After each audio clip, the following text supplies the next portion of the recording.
దేవుని అతి ప్రశస్త నామమునకు మహిమ కలుగును గాక. దేవదేవుని ఘనతను ఆపాదించి దేవునికి సన్నుతులు చెప్పడానికి మన ప్రభు మనకు అనుగ్రహించినటువంటి సహాయం కొరకు లెంట్లోని మొదటి వారపు శుభాలు నేను మీకు తెలియజేస్తున్నాను.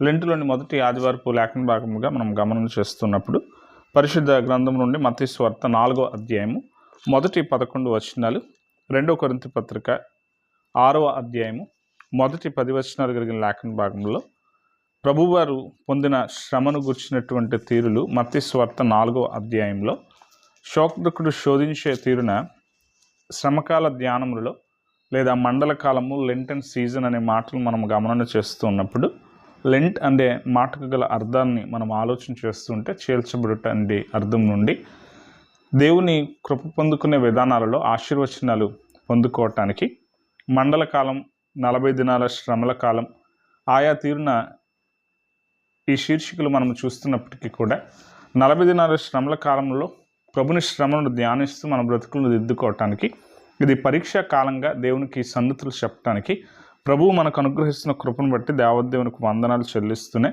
మరి ప్రత్యేకంగా ప్రభువారిని మాదిరిగా పెట్టుకుని మత్తయి సువార్త 4వ అధ్యాయం మొదటి వచనం నుండి 11 వచనాలు కలిగిన లేఖన భాగం మనం గమనం చేస్తూ ఉంటే ప్రభుని శోధించడానికి శోధకుడు ప్రభుని ముందు నిలిచి ఆయనను శోధించే స్థితిన అడిగిన ప్రశ్నలు మనం గమనం చేస్తూ ఉంటే 4వ అధ్యాయం 3వ వచనంలో ఆ శోధకుడు ఆయన యొద్దకు వచ్చి, నీవు దేవుని కుమారుడివైతే ఈ రాళ్లను రొట్టెలుగట్టును ఆజ్ఞాపించుమనెను.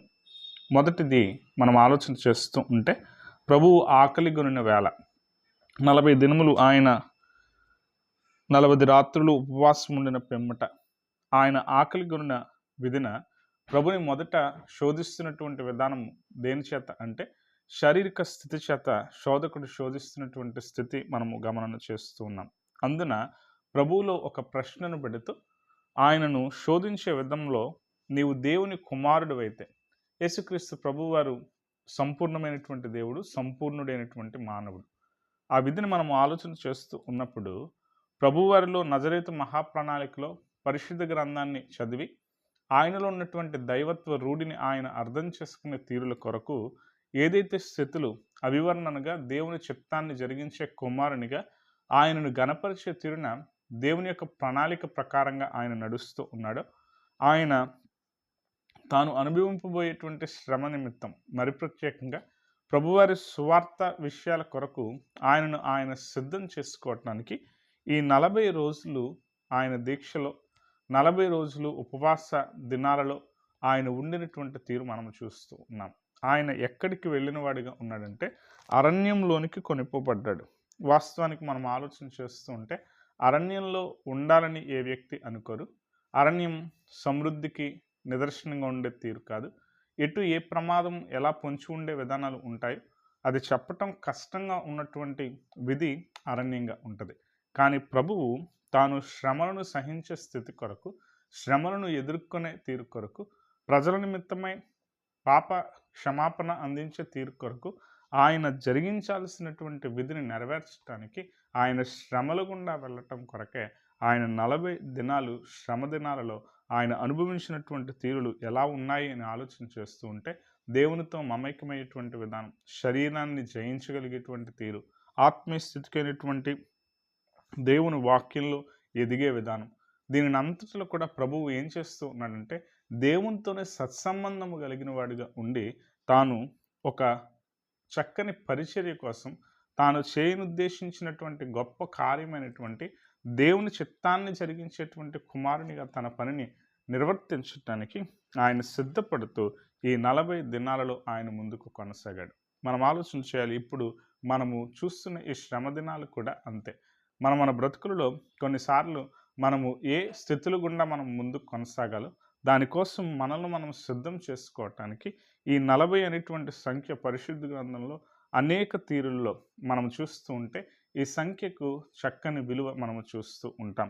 అందున మనము ఈ లెంట్ అండ్ సీజన్లోనికి మనం ముందుకు వెళ్ళేప్పుడు లెంట్లోని మొదటి ఆదివారపు వేళ దేవునికి స్తుతి చెల్లిస్తూ మనం ముందుకు కొనసాగేటప్పుడు ప్రభువు రానున్నాడు. తిరిగి ఆయన రెండవ రాకడలో రానున్న ప్రభువును ఎదుర్కొనటానికి మనము సిద్ధపడే వేళ ఈ 40 రోజుల కాలంలో కూడా మనను మనం పరిణితి చెందించుకుని ఆయనతో మమైక్యమయ్యేటువంటి స్థితి కోసం మనల్ని మనం సరిదిద్దుకోవటానికి ఈ 40 రోజుల దీక్ష కాలం అనేటువంటి తీరు కూడా మనము ఆలోచన చేయాలి.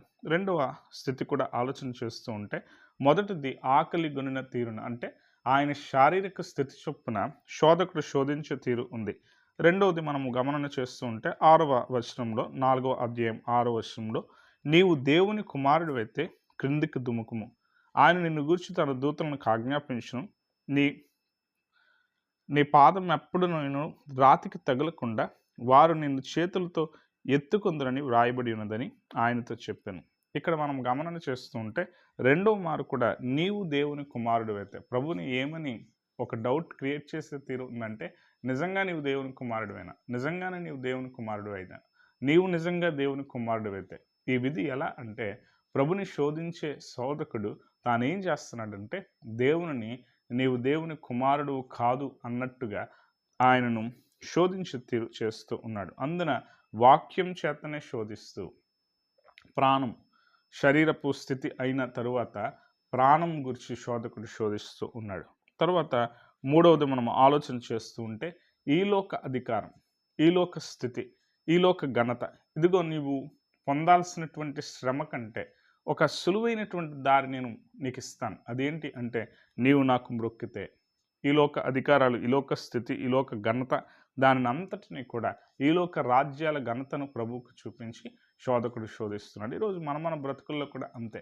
మనకిచ్చే గొప్ప, మనల్ని గొప్ప చేసే విధానం, మనం ఉన్నతిలో నిలబెట్టే తీరు, ఇవన్నీ కూడా ఎలా అంటే శోధకుడు శోధించే తీరు. చివరి వచనానికి మనం వచ్చేటప్పటికి, అంతటా అపవాది ఆయనను విడిచిపోగా ఇదిగో దేవదూతలు వచ్చి ఆయనకు పరిచర్య చేశారు. ఎప్పుడు దేవదూతలు ఎప్పుడు వచ్చి పరిచర్య చేశారంటే, అపవాదిని జయించిన తర్వాత. ఈరోజు మన బ్రతుకుల్లో కూడా మనం గమనం చేయాలి. ముందు మనమే పోరాడాల్సిన వారంగా ఉండాలి. ముందు మనమే శోధకుడు ఎదిరించే తీరున, మనలను శోధకుడు శోధించే తీరున దానిని ఎదుర్కొనే శక్తి మనకు కావాలంటే, మనకు వాక్యం అంటే ఏంటో పూర్తిగా తెలియాలి. దేవునితో అనుసంధానం కలిగినటువంటి స్థితి మనలో ఉండాలి.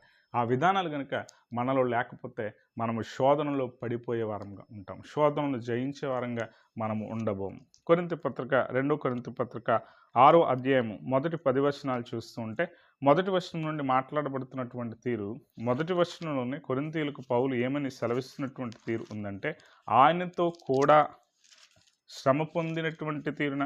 పౌలు కూడా పొందిన శ్రమలు ఏమీ చిన్న శ్రమలు కాదు. పౌలు పొందినటువంటి ఇబ్బందులు అవేమీ చిన్న సంగతులుగా ఉన్నటువంటి తీరులు కాదు. కాగా మేము ఆయనతో తోడి పనివారమై మీరు పొందిన దేవుని కృప వ్యర్థము చేసుకొనవద్దని మిమ్మల్ని వేడుకొనిచ్చి ఉన్నాం. అనుకూలమైన సమయమునందు నీ మొరను ఆలకించుతని, రక్షణ దినమందు నిన్ను ఆదుకుంటుని అని ఆయన చెప్పుచున్నాడు కదా. ఇదిగో ఇప్పుడే మిక్కిలి అనుకూలమైన సమయము, ఇదిగో ఇదే రక్షణ దినము.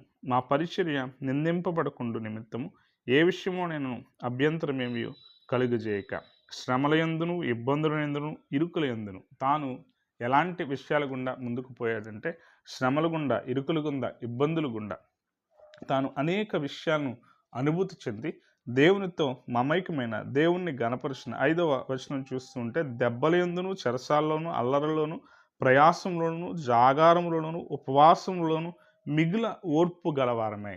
ఉపవాసములోను దేవునితో సహవాసం కలిగి ఉండటానికి ఈ 40 రోజుల దీక్షాకాలం, దేవుని యందు ఎదగటానికి ఈ 40 రోజుల దీక్షాకాలం. వీటిలో కూడా పౌలు ఏ మాటలు చెప్పడానికి ఇష్టపడుతున్నాడంటే, దేవుని యందు తనకు కలిగిన స్థితి ఏంటి అంటే, లోకంలో ఉన్నదానికంటే ఎక్కువ దేవుడు అనుగ్రహించేవాడు. మేము సంతోషంలో సంతోషం కలిగి, ఐశ్వర్యంలో ఐశ్వర్యం కలిగి. 10వ వచనాన్ని మనం చూస్తూ ఉంటే, తాను మాట్లాడుతున్నటువంటి మాటను, దుఃఖపడిన వారమైనట్లుండి ఎల్లప్పుడూ సంతోషించు వారము, దరిద్రులమైనట్లుండి అనేకులకు ఐశ్వర్యము కలిగించు వారము, ఏమీ లేని వారమైనట్లుండి సమస్తమును కలిగిన వారం. మేమేమీ లేని వారంగా ఉన్నవారమే, అయినా కూడా సమస్తము మాకు కలిగినది. ఎలా అంటే అది ప్రభువు వలన మాత్రమే.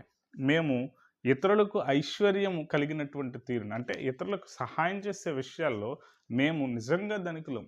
మాకు మాకు మాకేమీ లేని స్థితిగా మాకున్నప్పటికీ కూడా ఇతరులకు ఇచ్చే తీరులో మాత్రం మేము ఐశ్వర్యవంతులం. ఇతరులను దీవెనలు పొందుకునే విధానంలో వారి గొప్ప చేసే విషయంలో మేము ఐశ్వర్యవంతులం. దేవునిని గణపరిచే తీరున దేవుని కృపను పొందుకొనటంలో మేము గొప్పవారం అని చెప్పి పౌలు తెలియజేస్తున్న తీరులు ఉన్నాయి. ఈరోజు మన బ్రతుకుల్లో కూడా మనము ఏ తీరున అంటే ప్రభువుతో పెనవేయబడినటువంటి తీరున మనము అపవాదిని జయించే విధానంలో మనం ఉండాలంటే దేవుని వాక్యం అపవాదికి కూడా బాగా తెలుసు. వాక్యం చేతనే శోధించే స్థితులు చేస్తూ ఉంది. వాక్యాన్ని బాగుగా ఎరిగిన తీరు ఉంది.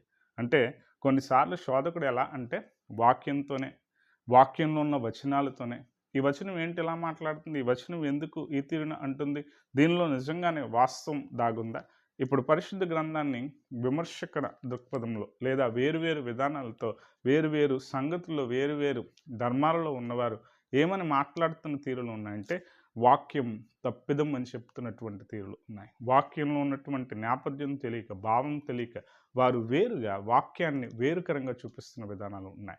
వాక్యం దాని అర్థాన్ని మనం అర్థం చేసుకోలేకపోతే మనము వాక్యం చేతనే శోధింపబడి పడిపోయే వారం అవుతాం. అలాగన కాక దేవుని యందు వర్ధిల్లాలంటే దేవునితో సరైనటువంటి అనుసంధానాన్ని మనం కలిగినటువంటి వారంగా దేవుని వాక్యంతో పెనవేయబడినటువంటి అనుబంధాలు మనలో ఉంటే దేవునిలో మనం బలపడగలుగుతాము. అలాగనే దేవదూతలు వచ్చి పరిచర్య మన చేత చేయిస్తూనే మనకు చేస్తూనే దేవునిలో బలపడటానికి మనం ముందు కొనసాగలుగుతాం. ఆ తీరును మనం వర్ధిల్లటానికి దేవుని కృప సదాములకు తోడే సంరక్షించి కాపాడును గాక. ఆమేన్.